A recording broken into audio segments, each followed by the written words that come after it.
It spits right at you with perfect aim. Its venom can burn your skin, and if it hits your eyes, you could go blind. This is one disrespectful snake. Here's how to survive a spitting cobra attack. There are about 20 species of spitting cobra. You can find some of them in Africa's savannas, deserts, and tropical forests. The rest are waiting for you in Asia, where they prefer mangroves, swamps, and rice paddies. The longest known type is Africa's ashes spitting cobra, which can grow up to 2.4 meters in length. Stick around to see some tips on how to survive an encounter with this dangerous reptile and its flying venom. Step 1. Clean up. If you live in a place where spitting cobras are endemic, you can keep them away by ensuring the surroundings of your house are clear. This means keeping debris and trash or anything that could attract rodents out of reach. This way, you won't have snakes looking for a snack at your house. Step 2. Identify them. The spitting cobra can look very different depending on what specific species you're looking at. They can be red, black, or brown with green. Some have stripes, spots, or monocles on their hood. Their fangs aim toward the front of their mouth, and they are typically very small compared to a non-spitting cobra. But all you need to know is that they are still cobras. Spitting or not, all of them are venomous. If it expands its hood and rears up on the top third of its body in a defensive posture, you might be in danger and should back off immediately. Step 3. When in doubt, run. Do you think you're safe from spitting cobras because you live far from Africa and Asia? Well, think again. In 2021, a woman in North Carolina called the police, claiming to have seen an exotic-looking snake outside. After seeing photos of a black and white striped snake, they identified it as an African zebra spitting cobra.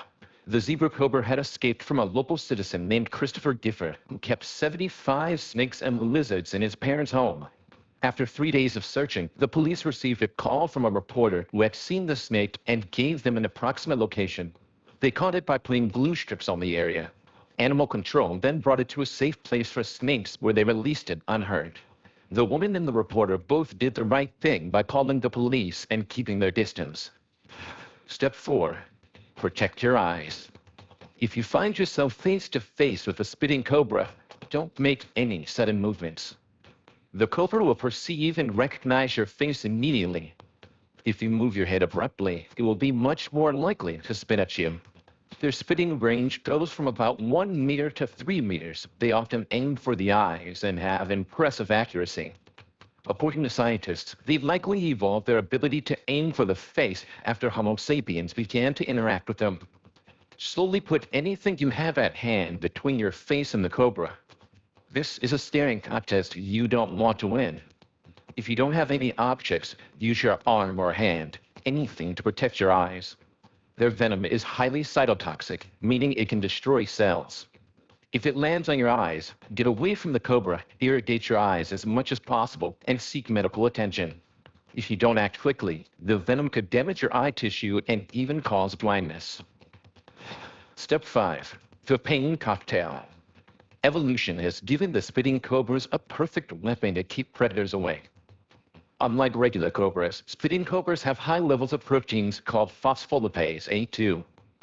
This toxin mixes with the regular proteins in their venom, creating a concoction that causes a massive pain response in nerves. If the venom hits your skin, prepare to feel a burning sensation and develop some painful blisters. Step 6. Beware of the bite. In case you didn't notice, these reptiles are trying very hard to keep you away. And although their bite is typically reserved for hunting prey, if you continue to threaten it, they will bite you too. Their venom can inflict damage on nerve and cardiac cells. If you get bitten, you better get medical help immediately. A tourniquet can concentrate the venom in one area, which might lead to necrosis and amputation. Remove your jewelry and apply a light bandage while you rush to a hospital. Hang Marcharoanwai was a snake catcher in Thailand. Once while trying to catch a spitting cobra, he recklessly grabbed its tail with his bare hands. The snake turned rapidly and bit his thumb. It took him 2 hours to get to the nearest hospital. He was given the anti-venom, but unfortunately, he had an allergic reaction to it. He spent about 15 days in the hospital while doctors treated his hand and controlled his infection. But he made it out alive. The big scar on his hand is a reminder of how dangerous it can be to face these animals without protection.